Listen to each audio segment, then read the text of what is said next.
출애굽기 14장 15절부터 31절까지 말씀을 보겠습니다. 이제 드디어 모세가 홍해를 건너게 되는 거예요. 15절입니다. 여호와께서 모세에게 이르시되 너는 어찌하여 내게 부르짖느냐? 이스라엘 자손에게 명령하여 앞으로 나아가게 하고 지팡이를 들고 손을 바다 위로 내밀어 그것이 갈라지게 하라. 이스라엘 자손이 바다 가운데서 마른 땅으로 행하리라.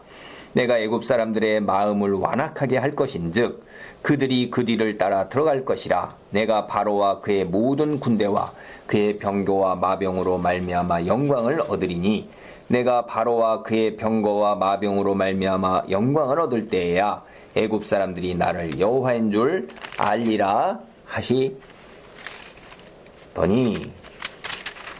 이스라엘 진앞에 가던 하나님의 사자가 그들의 뒤로 옮겨가매 구름 기둥도 앞에서 그 뒤로 옮겨.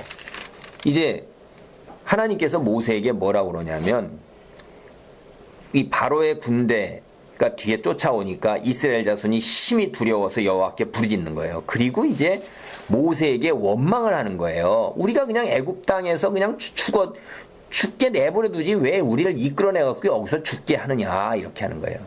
이제 사람이 금방 조금만 어려움만 닥치면 금방 원망이 되는 거잖아요. 그냥.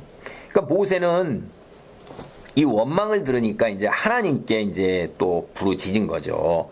그럴 때 하나님이 뭐라 그러냐면 내가 너희한테 이야기 다 했지 않느냐. 그 이야기를 또 반복하시는 거잖아요. 지팡이 들고 손을 바다 위로 내밀어. 그러면 그것이 갈라질 것이고 애굽 사람들이 뒤따라 들어올 것이다. 그런데 그가 다 그 안에서 다 죽을 거다. 그럴 때야 하나님의 권능, 하나님이 정말 신이신 것을 그들이 확실하게 알게 될 거다. 그리고는 이스라엘 진 앞에 가던 하나님의 사자, 그러니까 하나님의 사자, 하나님께서 직접 이스라엘 진 앞에서 뭘로 가셨어요? 구름 기둥과 불 기둥으로 인도하셨잖아요. 그들을. 인도자, 지도자에서 이제 뒤로 옮겨가는 거예요. 그래서 낮이니까 이제 뒤로 구름 기둥으로 인도하시는데 뒤로 옮겨가서 어떻게 해요? 20절입니다. 애굽진과 이스라엘 진 사이에 이르러서니 저쪽에는 구름과 흑암이 있고 이쪽에는 밤이 밝음으로 밤새도록 저쪽이 이쪽에 가까이 못하였더라. 애굽진과 이스라엘 진 사이에 하나님의 구름 기둥이 딱 서서 애굽진에는 구름으로 흑암으로 어둠이 그냥 다 임해버린 거예요. 이제 한낮에서 이제 밤이 되는 거죠. 그래서 이 이스라엘 진영 사이에는 하나님이 뭐예요? 불기둥으로 이제 비춰주시는 거예요. 자꾸 이들이 그 구름 기둥과 불 기둥을 다 못 넘어오는 거예요. 하나님의 권능의 손길이죠. 그래서 21절부터 봅니다. 모세가 바다 위로 손을 내밀매 여호와께서 큰 동풍이 밤새도록 바닷물을 물러가게 하시니 물이 갈라져 바다가 마른 땅이 된지라. 이스라엘 자손이 바다 가운데를 육지로 걸어가고 물은 그들의 좌우에 벽이 되니 이제 이스라엘 자손들은 어떻게 된 거예요? 그 건너간 거예요. 거기를 마른 땅 걷어나온 그 땅을 밟고서 건너갑니다. 건너가는데 물이 어떻게 돼요? 좌우의 벽처럼 서 있는 거예요. 하나님이 동풍으로 그렇게 하시는 겁니다. 이제 그들이 다 걸어가고 건넌 다음에 이제 하나님께서 어떻게 돼요? 구름기둥과 불기둥을 건지셔서 그거를 이제 거두시는 거예요. 그러니까 23절부터 24절, 25절이 나옵니다. 애굽 사람들과 바로의 말들, 병거들과 그 마병들이 다 그들의 뒤를 추격하여 바다 가운데로 들어오는지라. 이제 새벽녘에 어떻게 됐어요?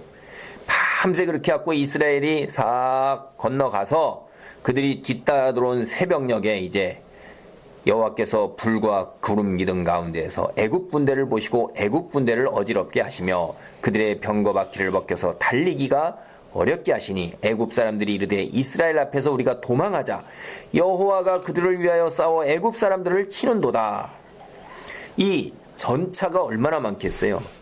특별한 전차 600대 있고 나머지 동원한 전차가 다 왔는데 바퀴가 벗어지면요 전차가 어떻게 앞으로 나가지 못하고 뒤로 가지도 못하잖아요.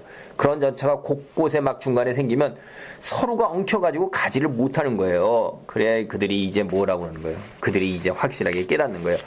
이스라엘 사람 앞에서 도망하자. 여호와가 하나님이 그들을 위하여 싸우신다. 이게 뭐예요? 14장 4절에 뭐라고 그랬어요? 여호와께서 너희를 위하여 싸우시리니 너희는 가만히 있을지니라. 모세가 그랬잖아요. 그리고 13절에 모세가 백성에게 이르되 너희는 두려워하지 말고 가만히 서서 여호와께서 오늘 너희를 위해 행하시는 구원을 보라. 너희가 오늘 본 애굽 사람을 영원히 다시 보지 못하리라. 죽는다 이 말이에요. 그리고 그냥 가만히 보면 구원을 행하시는 걸 여호와께서 행하신다 이 말이에요. 그리고 여호와께서 싸우신다 이거예요. 애굽 사람들이 25절을 보면 더 잘 알잖아요. 응? 그들을 위하여 여호와가 그들을 위하여 싸워 애굽 사람을 치는도다. 이 사이 고백이 그냥 나온 거예요. 이게 인간으로서 있을 수 없는 일들이 일어나니까.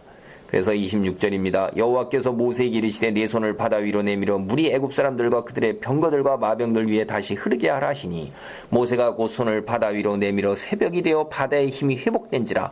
애굽 사람들이 물을 거슬러 도망하나 여호와께서 애굽 사람들을 바다 가운데서 엎으시니 물이 다시 흘러 병거들과 기병들을 덮되 그들의 뒤를 따라 바다에 들어간 바로의 군대를 다 덮으니 하나도 남지 아니하였더라.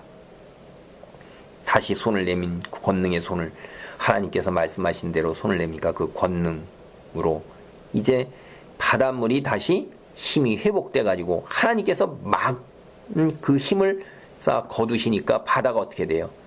원래대로 돌아가려는 그 힘에 의해서 애굽 사람들을 덮어버리죠. 애굽 사람들이 이미 하나님이 애굽 사람을 치는도다 하고 도망 나오려고 그랬지만 전차가 엉켜있죠. 말이 엉켜있죠. 그 가운데서 걸어서 도망하는데 그게 되겠어요? 그래서 다 하나도 남지 아니하고 물에 빠져서 다 죽었습니다. 29절로 30절이 그걸 이야기합니다.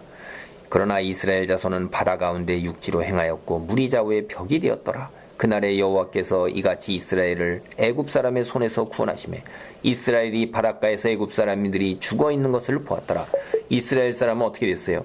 하나님의 손으로 구원을 받았어요. 생명을 얻었어요. 그러나 하나님을 믿지 아니하고 하나님을 대적한 애굽 사람들은 뭐예요? 죽었어요. 죽었어. 멸망이요 파멸인 것입니다. 그래서 31절을 보겠습니다.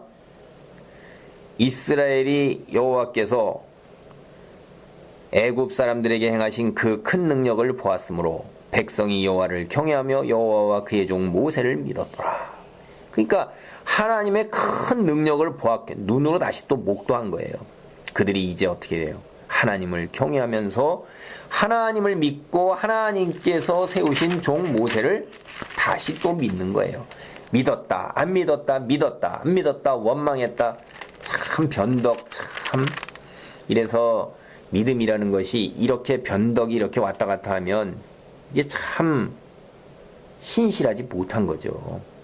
신실하다는 게 일관된 거예요. 근데 우리는 안 그럴 것 같은데 우리도 이 이스라엘 사람과 크게 다를 바가 없어요. 인간의 본성이라는 것이 시련과 고통 속에서 하나님에 대한 믿음이 약해지고 믿음을 때로는 저버리는 수도 있어요. 믿음을 떠나는 사람이 있어요. 그래서 예수님이 뭐라고 말씀하셨어요? 하나님의 말씀이 길가에 떨어질 때 돌짝밭에 떨어진 게 바로 이런 거예요. 그냥 뿌리가 얕아가지고 조금만 시련과 고통이 오면 금방 시들어버리는 거예요.